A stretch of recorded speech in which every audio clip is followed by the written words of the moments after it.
Denne video introducerer dig til den nyeste funktion i Enphase, som giver fleksibilitet i systemudvidelse og design. Med en simpel softwareopdatering af IQ Gateway kan du udvide dit IQ7-system med yderligere moduler med højere effekt og den nyeste IQ8 mikroinverterteknologi. Muligheden for at kombinere og tilpasse IQ7 og IQ8 i det samme system og samtidig bruge den eksisterende IQ Gateway giver mere fleksibilitet, når du udvider dit eksisterende Enphase-system.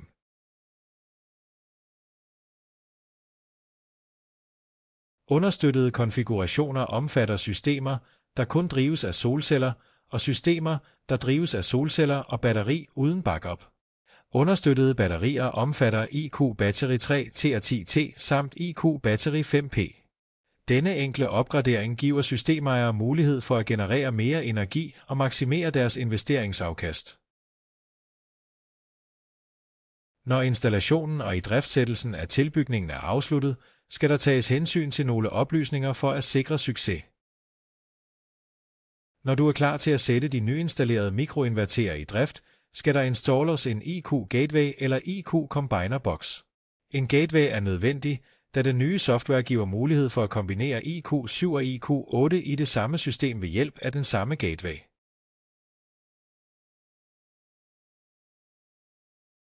Du skal bruge den nyeste version 4.5 eller nyere til installationsappen.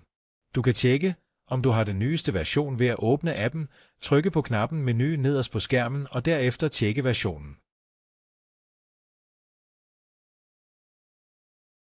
For at kontrollere, om appen har den understøttede version af Gateway-softwaren, skal du gå til fanen Indstillinger og se efter softwareversionen øverst. Hvis softwaren på skærmen ikke viser version 8.3.5.0.52 eller en nyere version, skal du trykke på knappen Updater for at hente den seneste kompatible version. Når den nødvendige software er blevet kontrolleret, kan du starte idriftsættelsesprocessen. Det er lige så nemt som før at tilføje disse nye inverterer til et eksisterende system. Du starter med at finde det eksisterende system, du vil føje til, og trykker derefter på afsnittet Enheder og konfiguration. Tryk derefter på Rediger antal enheder i øverste højre hjørne for at tilføje det nye antal mikroinverterer.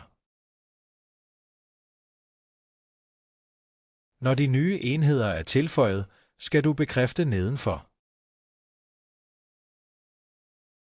Ligesom i den oprindelige aktiveringstilføjelse, skal du scanne serienumrene på de nyinstallerede IQ8-inverterer fra det opdaterede arraykort. Det anbefales aldrig at bruge enhedsscanningsknappen på gatewayen til at starte enhedsscanningen og genkende de nye inverterer. Når konfigurationsindstillingerne for webstedet er afsluttet, skal du oprette en forbindelse til gatewayen i AP-tilstand. Sørg for, at gatewayen allerede er blevet opdateret med den nødvendige softwareversion 8.3.50.52. Hvis gateway-softwaren allerede er blevet opdateret, skal du fortsætte med provisioneringstrinnet og afslutte idriftsættelsesprocessen. Hvis gatewayen skal opdateres, vises den tilsvarende knap. Husk, at den nye software er nødvendig for at betjene IQ8 med IQ7. Spring ikke denne opdatering over.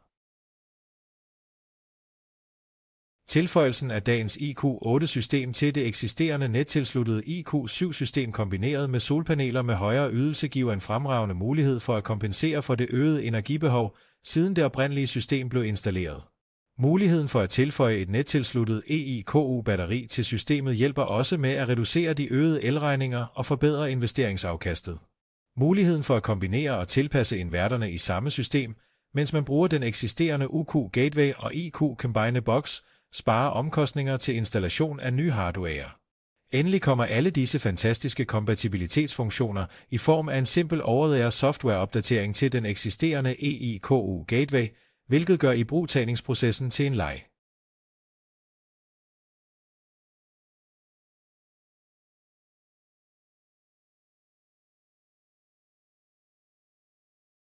Tak, fordi du tjekker det seneste tilbud om kompatibilitet fra Enphase-teamet.